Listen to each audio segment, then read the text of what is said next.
자, 글천개입니다. 오늘 내용에서는 3천억 매출낸 비밀이 나옵니다. 이제 더 웃긴 건 이 책인데 이 책 저자 사례가 아니라 제가 아는 주변 지인 이야기라서 더 그렇습니다. 그 지인이 버는 방법이 놀랍게도 이 책 6챕터에 나온 내용하고 똑같아요. 이거 공개해도 되나? 하긴 아무도 안 따라할 테니까. 저도 안 따라했거든요. 어떤 사람이 있었어요. 이 사람은 내향적이고 실패만 반복했던 사람입니다. 얼마나 실패를 했는지 뉴욕 타임즈까지 이 사람 실패 사례가 나올 정도였어요. 그럼 그 사람은 수백 명이 넘는 사람들 앞에서 강연을 해야 되는 상황이었어요. 이게 그리고 단순한 강연도 아니에요. 이게 성공해야지 나도 살고 내 가족도 살고 내 회사도 살고 직원들도 다 사는 거예요. 이런 위기, 즉 내가 못하면 망하는 상황, 또는 잘하면 반대로 완벽하게 성공해서 엄청난 돈을 벌 수 있는 그 기회가 되는 그런 상황. 이럴 때 내가 어버하면 살 수 있을까요? 대체 어떻게 해야 사람들을 그럼 설득할 수 있을까?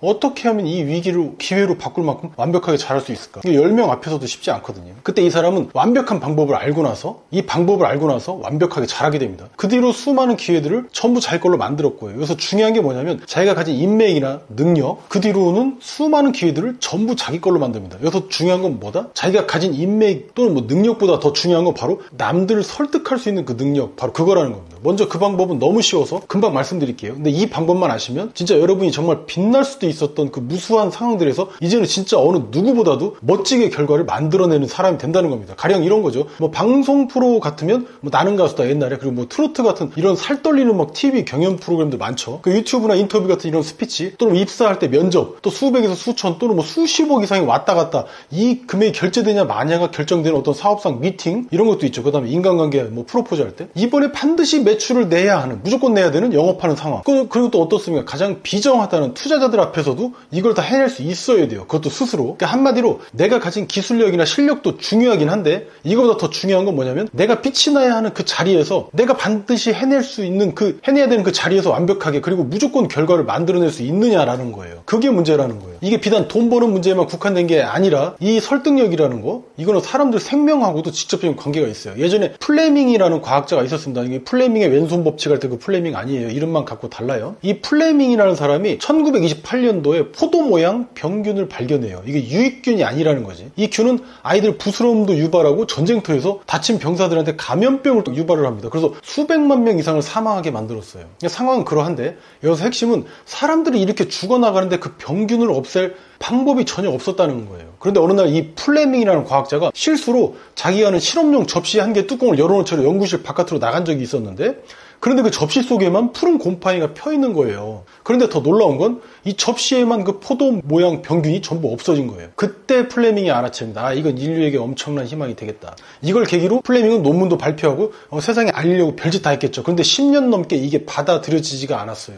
그 1920년, 30년 당시만 해도 이게 필요한 사람이 최대 2억 명이 넘었습니다. 이 사람들은 그것도 모르고 죽어간 거예요. 그 후에 무려 1941년이나 되어서야 다른 교수들에 의해서 이게 연구가 다시 됐고, 그제서야 수많은 전염병 환자들을 그 푸른 곰팡이에서 나온 물질, 즉 페니실린, 이걸로 살려낸 겁니다. 이때 플레밍은 이 공로로 노벨상을 받게 돼요. 그 다른 교수님들하고 같이. 다만 이 플레밍은 이 과학적으로는 엄청난 발견을 했지만 그걸 소위 힘이 있는 사람들을 설득하는 그 능력은 없었던 거예요. 실력은 있지만 그 능력이 없었던 거죠. 오늘날에 와서도 이런 사례는 비일비재하죠. 이런 역사적인 일 아니어도 개인 단에서도 얼마든지 성공할 기회가 있었는데 그걸 놓친 게 얼마나 많았습니까? 저도 그렇고 여러분도 그렇고. 사람들은 되게 단계적으로 성공이라는 게 스텝 바이 스텝으로 20년, 30년에 걸쳐서 성공한다고 생각해요. 그런 거 아니죠. 어떤 하나의 계기, 어떤 모멘트를 통해서 스타가 되고 성공한 사업가가 되는 거 아닙니까? 즉 하나의 순간이 내 인생 커리어 전체를 바꾸는 거예요. 지금도 생각해보세요. 그런 순간들이 얼마나 많았는지. 저는 생각나는 게 제가 20대 후반에 정말 중요한 대기업 면접이 있었는데 면접관이 질문을 딱 들어오는 거예요. 근데 말이 하나도 안 나왔어. 당황하고 얼굴 빨개지고 그렇게 등신같이 앉아만 있다가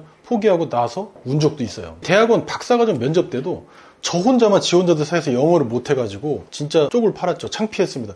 제가 처음 강의했을 때도 어땠냐면 너무 떨려갖고 그 전날부터 사람들 앞에서 손이 덜덜 떨리는 게 보이기도 했어요. 그리고 처음 제가 판매할 때도 그랬고 글을 쓸 때도 그랬고 영상을 만들어서 올릴 때도 그랬어요. 또 어디 또 유명한 채널 인터뷰에 나가서도 횡설수설만 하고 왔겠죠. 언젠가는 또 선배님이 만들어준 중요한 사업 미팅 자리였는데 역시나 그분이 물어보는 걸 제대로 답변을 못했습니다. 여기서 드디어 그 방법이 나와요. 어떤 자리에서도 떨지 않고 도리어 상대방이 유치원 다니는 사람이든 뭐 대통령이든 관계없이 완벽하게 말하고 내 논리를 펼치고 또 어떤 실수가 내가 발생돼도 심지어 무대가 무너지는 말도 안 되는 사고가 발생돼도 단 1도 당황하지 않으면서 프레젠테이션 하는 방법을 말씀드리겠습니다. 그게 이 책에서 보면 7단계 중에서 6단계에서 나옵니다. 참고로 이 책에서는 총 7단계에 걸쳐서 가장 어렵다는 투자자까지 설득하는 방법을 다 알려주는 책이에요. 실력보다는 설득이라는 겁니다. 저는 이 책에서 이 6단계에서 나오는 내용이 모든 장의 시작이자 끝이라고 봤어요. 설득의 시작은 결국 자기 확신이거든요, 먼저. 이게 1단계인데 이 내용 얘기하면 다 도망가시겠죠? 이게 어디서나 있는 내용이고. 나머지 단계들은 제가 정리해 한 켠에 띄워놓을 텐데 다시 말씀드리지만 자동차에서도 엔진과 배터리가 가장 중요하고 경제에서는 금리와 환율이 가장 중요하죠. 똑같습니다. 이 책에서는 뭐냐면 이 6단계가 유일하게 알파이자 오메가예요. 근데 금리는 또 왜 이 모양일까? 말이 나와서 말인데 금리를 내려야 자영업자들 살 텐데 하긴 수도권 부동산 가격 때문에 금리를 내릴 수도 없죠. 딜레마가 됐습니다. 자, 됐고 제가 영업의 신을 한 분 알고 있거든요. 제가 왜 이분을 영업의 신이라고 말씀을 드리고 있냐면 이분이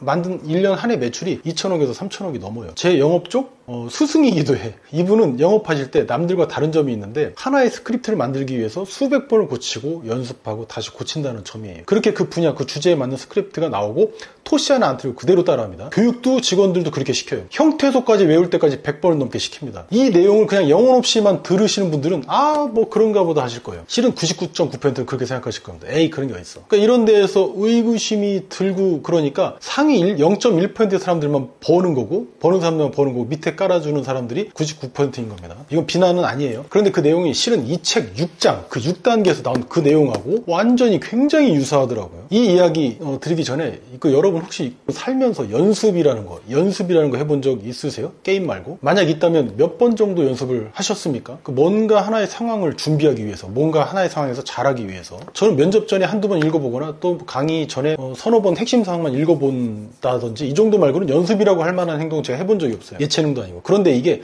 실은 기적을 만드는 유일한 요소. 이건 신세계 부회장이 우리 아빠가 아니어도 금수저가 아니어도 흑수저도 할 수 있는 유일한 성공 방식이자 사다리라고 좀 말씀드리고 싶습니다. 로스쿨 시험보다 더. 그게 왜 그런지 듣고 나면 이거 내가 지금까지 들었던 어떤 지식보다 나를 성공시켜 주겠다라는 생각이 드실 겁니다. 저는 그랬어요. 저는. 앞서 제가 서두에서 수백 명 앞에서 연설을 앞둔 사람의 그 절체절명의 위기상황을 말씀을 드렸는데 이 사람이 조시 링크너라는 유명 연설가에게 묻습니다. 이 상황에 대해서. 제가 700명 앞에서 연설해야 되는데 몇 번 연습을 해야 될까요? 잘하려면. 21번. 21의 법칙이라고도 합니다. 세상을 주무르는 사람들은 이미 하고 있는 그 법칙. 그런데 마치 공기와도 같이 너무 당연해서 평범한 사람은 절대로 하지 않는다는 또 그 법칙. 예전에 그 김미경 선생님께서도 한 번 강연하기 위해서 100번을 연습한다던 이야기가 생각납니다. 강연천에. 가수 조용필 씨도 어떻죠? 한 곡을 마스터하기 위해서 1000번을 불렀대요. 산에 올라가서. 우리한테 성공을 가져오는 거, 기회를 잡도록 만드는 거는 타고난 재능이 아니라는 겁니다. 인맥도 아니고 외모도 아니고 조용필 씨도 그렇게 타고난 게 아니고 연습입니다. 연습. 우리가 탁월하다고 보는 사람들, 가령 스티브 잡스, 일론 머스크, 구글 CEO, 슈미트까지 전부 이 범주 안에 포함된 일반적인 사람들이었어요. 참고로 세상을 놀라게 한 프리젠테이션을 했었죠. 스티브 잡스도. 근데 그분도 아이폰 신제품 공개 행사에서 라는 이런 단어를 무려 80번이나 했다고 해요. 그리고 구글의 슈미트는 이 사람 실력보다는 말하기 능력이 그 실리콘밸리 업계에서 최고라고 알려진 인물이죠. 근데 실은 이분도 말을 잘 못했대요. 그래서 실패도 많이 했고 그래서 그거 잘하려고 수십 번을 미리 연습하고 올라가고 또 미팅하고 그랬던 거예요. 그럼 이게 어떤 현상을 만드냐? 연습이라는 게. 이게 되겠어? 말도 안 되지 이런 생각을 하지 마시고요. 이 저자도 그랬습니다. 21번이나 연습해본 적이 없었어요. 왜냐면 그럴 필요가 없었으니까. 필요성이 못 느꼈으니까. 그러니까 어쨌든 충고대로 해보기로 했어요. 일단 무식하게. 처음에는 그래서 아내와 아이를 앉혀놓고 연설을 시작했습니다. 되게 싫어했겠지? 여기서 중요한 건 뭐다? 내 연설을 듣는 상대방이 어린아이든 가족이든 친구든 관계없이 실전처럼 똑같이 연습하라는 거예요. 똑같이. 절대 장난식으로 대충 말하거나 건성건성 또는 요약해서 말하면 안 된다는 겁니다. 이 대목이 바로 제가 말씀드렸던 영업 세일즈의 천재인 그분 방식하고 똑같아요. 이 사람은 그렇게 자기 가족, 그 다음 자기 친구 앞에서도 연설을 합니다. 연습을 한 거죠. 그렇게 10번을 하고 났더니 21번 중에 뭔가 새로운 느낌이 들기 시작했어요. 이제는 내가 뭐를 말할지 너무 명확하게 뇌리에 남아서 더 이상 이 연설 내용에 집중할 필요가 없어진 거예요. 우리는 어떻습니까? 이 정해진 내용도 다 소화 못하고 그렇게 또 대충 해서 땀뻘 벌리고 내려와서 그거 말 안 했다 이러지 않습니까? 좀 더 잘할 수 있었는데 이런 거. 이런 덕분에 내용의 노예에서 벗어나는 거예요. 내용의 노예에서 벗어나서 관객들이 이제 눈에 들어오기 시작하는 거예요. 여유가 생긴 거죠. 예전에 어땠냐면 상대방이 이해하던 말던 나는 내가 말할 내용이나 말하는 거에 급급했었겠죠. 이제는 말하는 완급도 조절하게 되고 요점도 강조하게 됐어요. 이렇게 10번을 지나서 15번까지 하고 나니까 이제는 무슨 일이 있어도 내 자신이 절대 흔들리지 않을 거라는 자신감이 생겼습니다. 남을 설득하기에 앞서서 자신에게 먼저 확신이 생긴 거야. 나 무적이야. 이제는 연습 도중에 무대가 무너져도 3살 딸이 갑자기 들어와서 우유를 쳐 엎어도 예상치 못한 질문이 훅 들어와도 이제는 능수능란하게 설명할 수 있다는 걸 스스로 깨닫게 된 거야. 연설 내용 순서에서도 가령 3번째 내용을 내가 지금 하고 있었는데 누군가가 9번째에 해당하는 질문을 하는 거야. 이렇게 훅 들어와도 전혀 당황하지 않고 오히려 완벽히 이 부분을 설명한 다음에 다시 3번째 단계로 돌아와서 마지막 단계까지 완벽하게 마친다는 거예요. 그렇게 21번 연습하고 무대로 올라갔습니다. 이때 드는 생각이 뭐였냐? 사고나 실수가 오히려 생겼으면 좋겠다라는 생각마저 들더라는 겁니다. 그럼 내가 그 상황에서 전혀 당황하지 않는 모습 보일 수 있고 프로처럼 멋지게 대처하는 모습도 보일 수 있었을 테니까. 한마디로 21번 연습한 이후로 나 자신에 대해서 진짜 무적이라는 확고한 자신감이 생겨요. 눈에도 안광이 번쩍 이렇게. 바로 이런 게 자신감이죠. 근자감이 아니라는 거예요. 이 책에서는 이 연습이라는 걸 시범 경기라는 단어로 부릅니다. 21번 시범 경기 하라는 거예요. 여기서 요지가 뭐냐? 가령 내가 음악가라면 내가 완벽하게 연주할 수 있다고 생각하는 게 아니에요. 뭔가를 망칠 게 분명하다는 걸 안다는 걸 인지하라는 거예요. 하지만 아주 열심히 연습했기 때문에 그 정도 실수는 얼마든지 무대 위에서 극복할 수 있다는 그 자신감, 그 확신. 이걸 알면, 이걸 깨달으면 무대 위에서 무적이 된 것 같은 느낌이 든다는 겁니다. 이 내용을 듣고 저는 정말 소름이 돋았어요. 결국 내가 하는 지금 어떤 고뇌, 고민, 걱정들은 사실 그냥 내가 게으른 거구나. 내가 그냥 떨기만 한 거구나. 그래서 내가 기회를 지금까지 잡지 못했던 거구나. 반대로 내가 연습만 했었어도 지금쯤 내 인생이, 내 커리어가 어떻게 바뀌었을까? 이런 생각을 했습니다. 이런 똥멍청이 이거. 그리고 이 책에서 한 가지 더. 내가 성공하기 위해서 4종류의 사람이 필요하다고 합니다. 첫 번째 협력자, 두 번째 코치, 세 번째 치어리더, 네 번째 체다. 이 첫째 협력자는 뭐 하는 사람이냐면 우리가 가진, 당신이 가진 아이디어가 세상에 필요하냐는 거예요. 그걸 알려주는 사람이래. 두 번째 코치는 뭐 하는 사람이냐? 당신의 그 아이디어가 세상 말고 당신 자신한테 맞는 건지 그걸 알려주는 사람이래. 세 번째 치어리더는 말 안 해도 아실 거고, 넷째 체다는 뭐냐? 이 유형이 가장 중요한데, 이 유형이 의도적으로 당신, 그러니까 여러분을 찔러서 피가 나게 하는 사람, 미리 사전에. 가령 이 책에서는 에미넴의 사례가 나오는데 이 사람은 랩 배틀에서 지면 은퇴해야 돼요. 쪽팔려서. 그래서 연습도 연습이지만 상대방한테 기백에서도 밀리면 안 돼요. 딸리면 안 돼. 죽는 거야. 그런데 상대방이 야 에미넴 너 여친이 과거에 바람피지 않았냐? 라는 이야기가 랩으로 쭉 나오면 어떨까? 마이크 던져버리겠지. 그런 최악의 상황을 이 체다라는 유형이 사전에 미리 던지는 거야, 나한테. 준비시키는 거지. 그러니까 최악의 상황을 미리 준비시켜주는 사람. 그러니까 아주 비판적인 사람이긴 한데, 우리는 어떻습니까, 근데? 내가 듣기 좋은 얘기 해주는 사람이나 곁에 두지, 누가 나 맨날 비판하면 사사건건 그럼 좋아합니까? 대다수는 그래서 이런 체다 유형을 밀어내. 그런데 우리의 실제 지지자들은 바로 우리 약점을 알고 이걸 대비시켜주는 이 체다 유형이라는 겁니다. 우리들 부모님도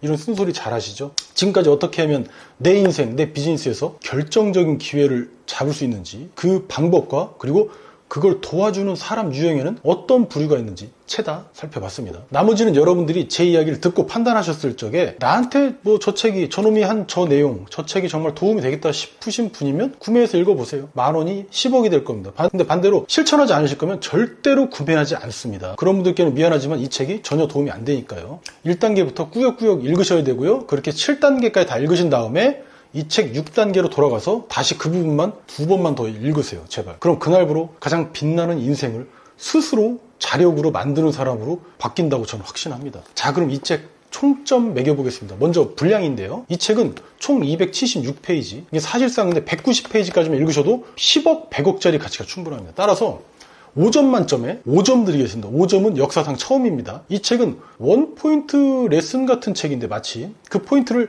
잘 잡으셔야지, 안 그러면 다른 책들하고 똑같이 뻔한 책이라고 상당히 오해할 만한 요소가 큽니다. 다음, 이 책의 가치. 저는 5점 만점에 4점 주겠습니다. 아까 말씀드린 대로 이 6단계의 가치는 큽니다. 아주 절대적이에요. 이 책에서 알파와 오메가야. 짧기도 하고. 다만 대다수 분들은 여기까지 읽지 않으실 거고, 무엇보다 1%나 실천하겠다라는 생각이 들어서요. 21번 실천할 수 있으세요?